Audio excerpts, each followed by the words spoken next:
America's Heartland is made possible by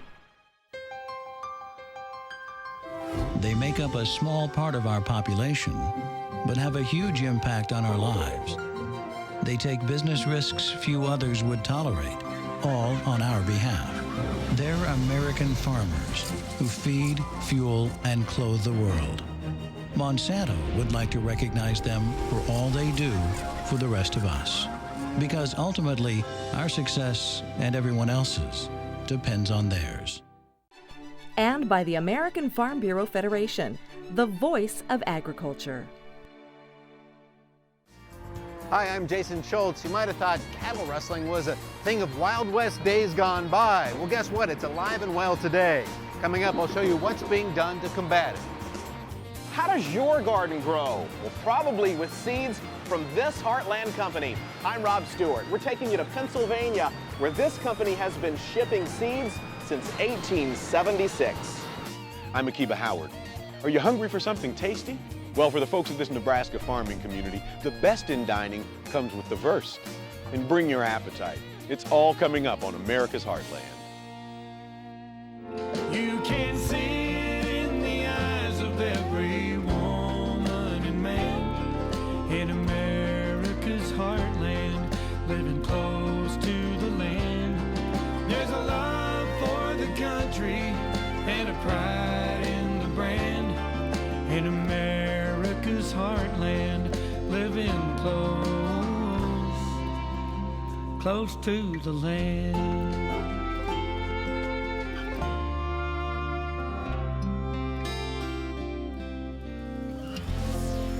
We often think of the Heartland as an idyllic place far from the worries of crime, but farmers and ranchers can find themselves victims of theft.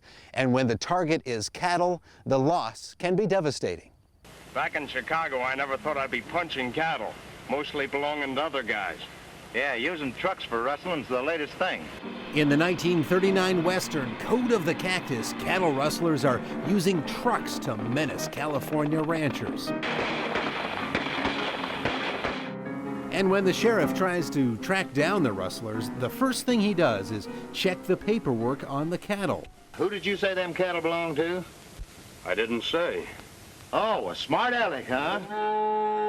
Fast forward 70 years, not far from the Oregon border, just like the sheriff did in Code of the Cactus, a cowboy hat-wearing investigator is doing the exact same thing. Pasture movement out of that county has to be inspected before they leave. Truck driver Jeff Geisner was delivering a load of cattle when he got stopped at a way station checkpoint. He's not getting questioned by the long arm of the law. These guys actually work for the California Department of Food and Agriculture. That made your day, didn't it? And today they're checking brands and paperwork on trailers of cattle.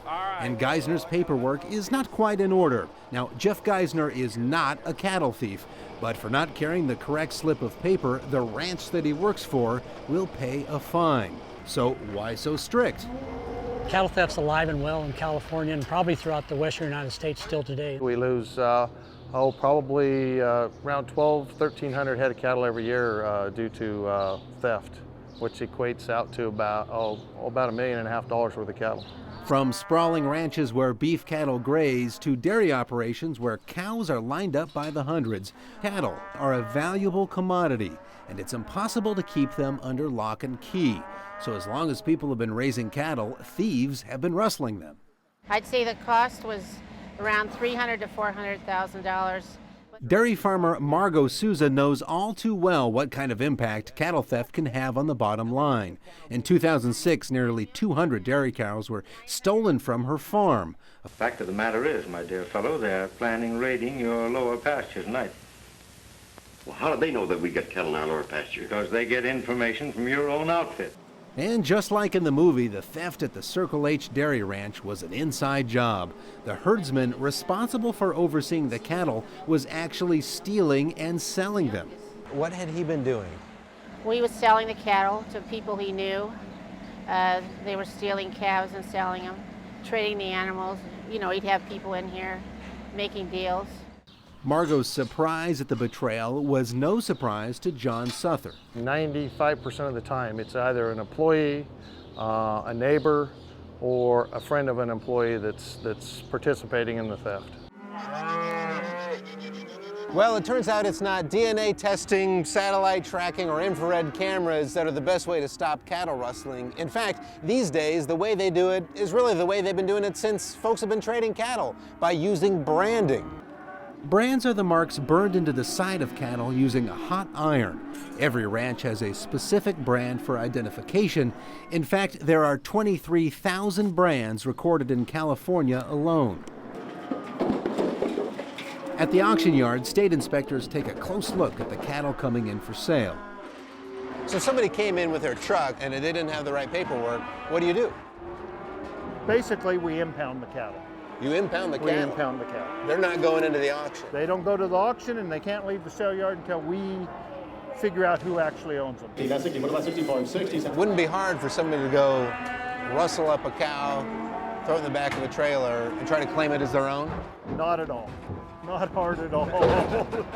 If they don't have a brand inspection or brand on it, it's not hard to claim one for your own at all. So it would seem like a sure thing that all cattle get branded, but surprisingly, they don't. I would say probably only about 50% of the people that own livestock in California are cattle in California brand, more so in beef cattle than probably in dairy cattle. Because dairy cattle aren't left alone in vast pastures, often dairy owners believe that branding is not necessary. They're betting that they won't end up as theft victims.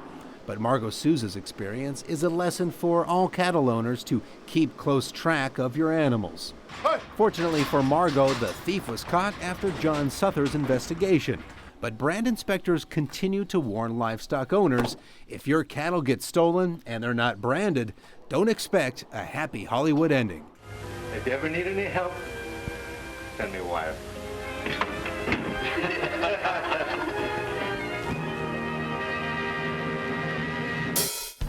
You may associate cattle rustling with the American West, but the problem goes far beyond U.S. borders. Australian ranchers battled cattle rustlers down under, and some parts of Central Africa have had a problem with cattle rustling for more than a century. Spring is a critical time for American farmers trying to get their crops into their fields. What happens here not only determines what you and I will ultimately pay for food, fiber, and fuel, but it's also an important episode in the lives of the men, women, and children who work this Ohio farm.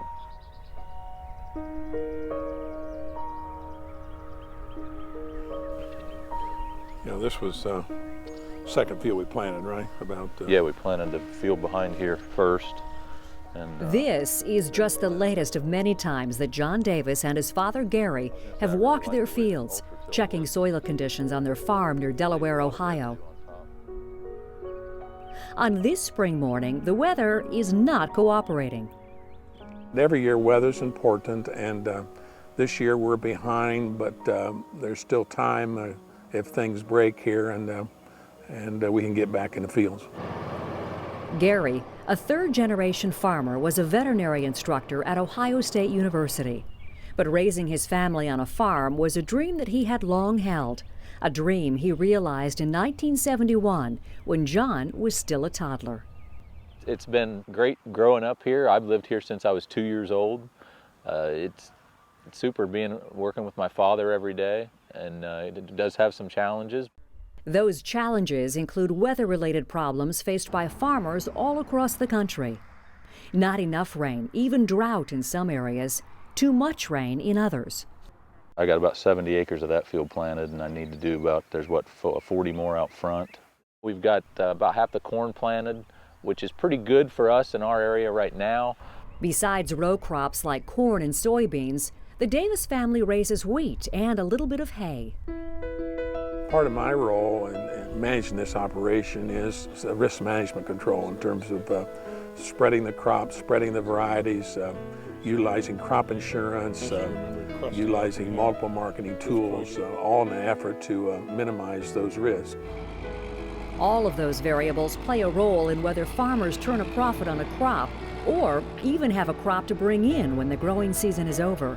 But as they wait for the weather, there are plenty of other chores to be done. Maybe just grease it up a little bit. It looks like this head needs straightened out a little bit. Their work, however, is not limited to the farm. Gary, John, and other growers work cooperatively to address increasing input costs and make their crops more attractive to consumers.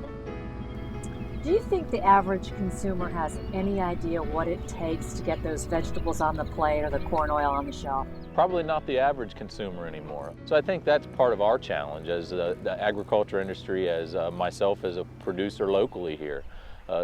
Try to do some things even in my own community to get the information out so people can understand, you know, where the bacon comes from and where the steak comes from or where the vegetables come from.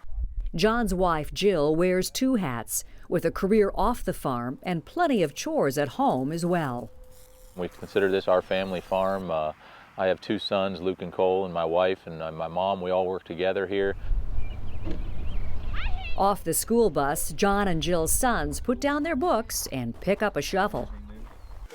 Just because his homework is finished doesn't mean his day is over. When Luke finishes his homework, he's expected to hit the barns and clean up after his pigs. Luke, you missed one. You get it. It's pretty fun having to work with the pigs and stuff. It's nice. When they're this little, I usually just check the water and the feed and get in there and play with them a little bit. The corn, soybeans, and wheat raised here are one small piece of a complex economic picture affecting everything from the price of food on our tables to the price of fuel in our vehicles. The energy resources that we're starting to develop through our agricultural industry now has been substantial and is going to be, I think, a very viable industry in the future.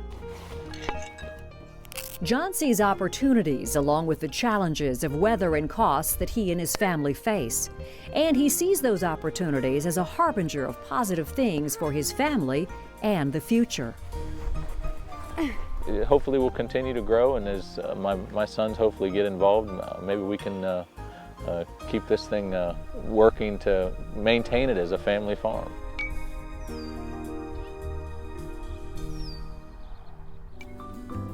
Hundreds of products are made from corn, everything from baby powder to salad dressings and soft drinks. And did you know that some people swear by hot corn oil treatments for their hair?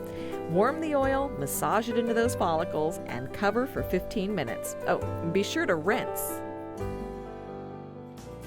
Hi, I'm Rob Stewart. Still ahead, as Americans return to the land, Burpee Seed Company is pioneering new ways to put food on your table. I'm Akiba Howard. Still ahead, we're in Eustis, Nebraska, where farm fresh products are used to make some very special sausage.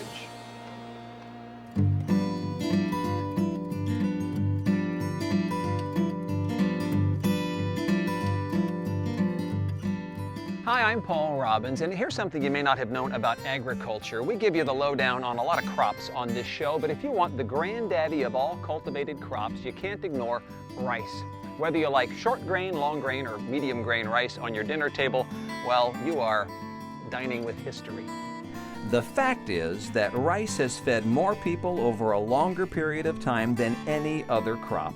In some parts of Asia, legend has it that when the earliest people emerged from the center of the earth, they brought rice with them. Rice cultivation moved from China to Indonesia, and some say Alexander the Great brought rice to Eastern Europe. Ever had risotto? The Italians loved it, and early Greeks incorporated rice into their diets.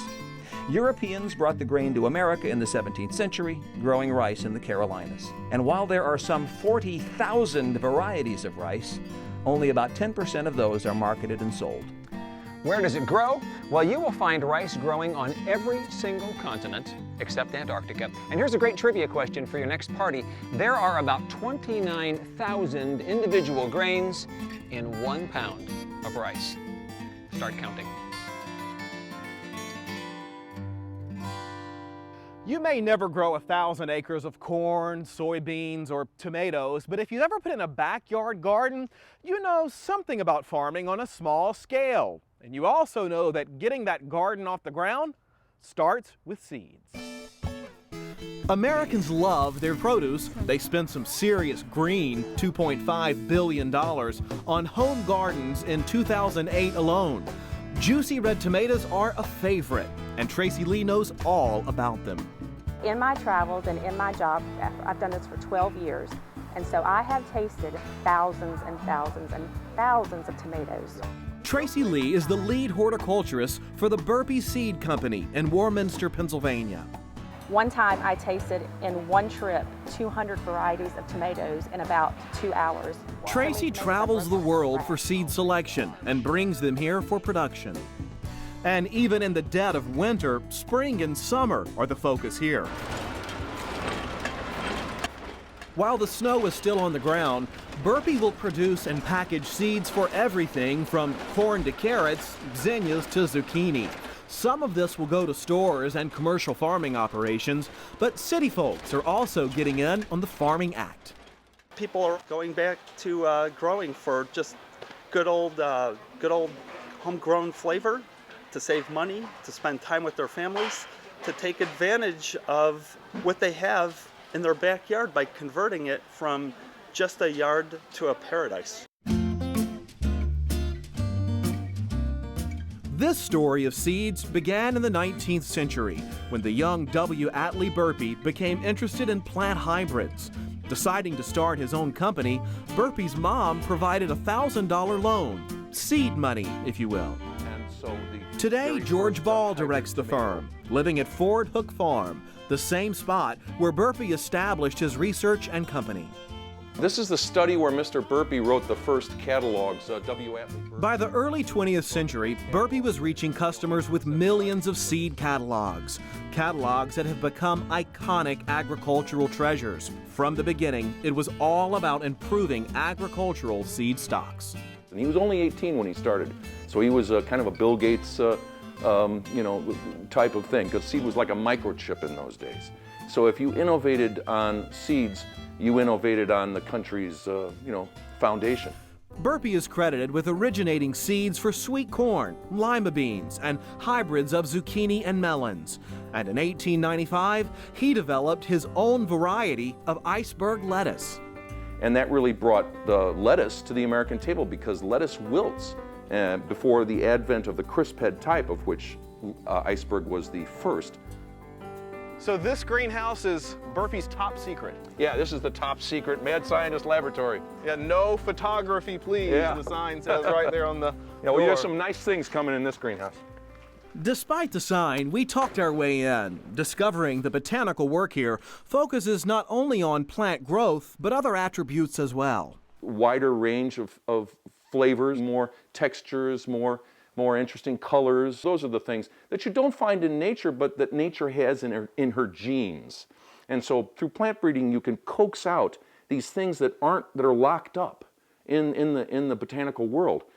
In addition to produce, Burpee is developing flowers, some with totally new scents. That's a totally new smell. We collect it in the wild, and then we bring it over here and we do cross-fertilization of different types, again, to bring out those special things that in nature would not be found unless mankind kind of, does these little teasing out things. That evolution of plants for our farms and gardens was a prime focus for W. Atlee Burpee, giving growers a chance to plant the seeds of change. Gardening experience is very personal to the customer, and people do it for different reasons, and we're just happy that we're able to provide this product for them. To protect a wide variety of genetic seed material, an Arctic seed vault has been created in Svalbard, Norway. The vault has a capacity of some 2 billion seeds. Dedicated to the preservation of crop diversity, the seed vault gathers material from crops and regions around the world and protects them in an underground vault set in Norway's frozen permafrost.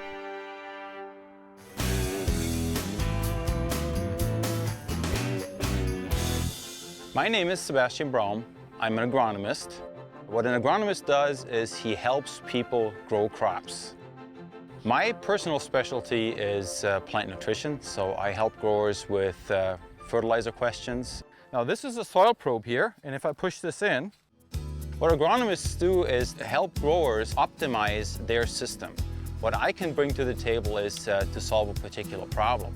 I get calls during the day from people that ask me for advice. A grower gives me a call and asks me about something, to homeowners that have a vegetable garden or a few tomatoes. Okay, this is a very new citrus orchard. You can see the trees are pretty small. And then for me personally as an agronomist, the combination of Irrigation water applied precisely and then adding fertilizer to that is the most exciting thing. That's a practice called fertigation. A lot of the old practices that we have been using are too wasteful, and we need to go to more modern practices. And you have an incredible choice of crops that you can have: vegetables, fruit, grain crops. People should have a very good feeling about the food supply here in the United States.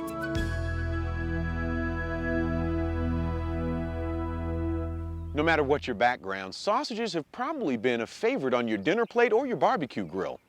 And there are lots of options too: hot dogs, Italian kielbasa, or maybe bratwurst.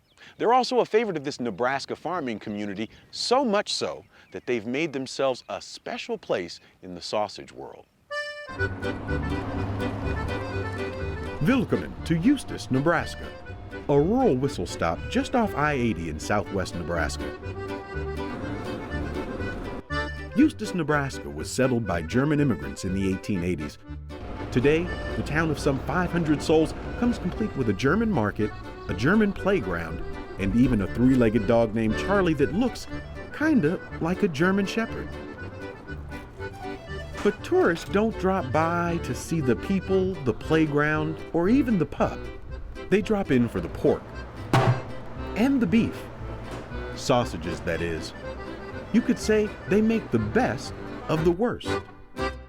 We got some summer sausage here, German summer sausage. Fourth-generation sausage maker Greg Wolf was waiting for us and already hard at work. We can go up and show you how we do it. No, let's that go. Work? Let's make it okay. happen. Well, here we go. Oh, this is where the magic happens. You bet. He immediately dragged us back to his wurst workshop, where he makes his sausage sing, and he put us to work. Pork here in the deal. Why don't you put an apron on here? Okay, all right. And I like this. We'll get started. What we got started on was pushing more than 100 pounds of high-grade meat through his grinder.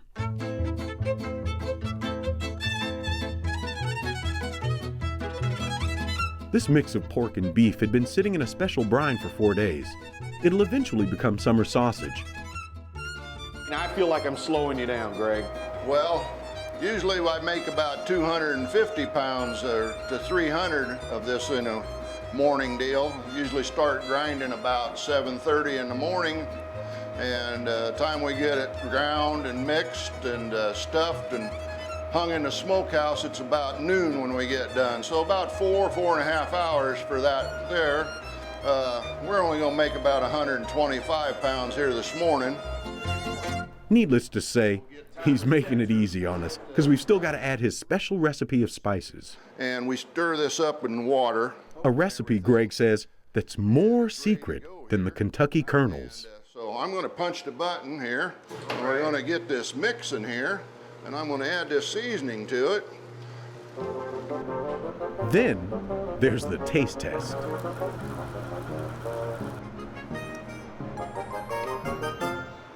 About right.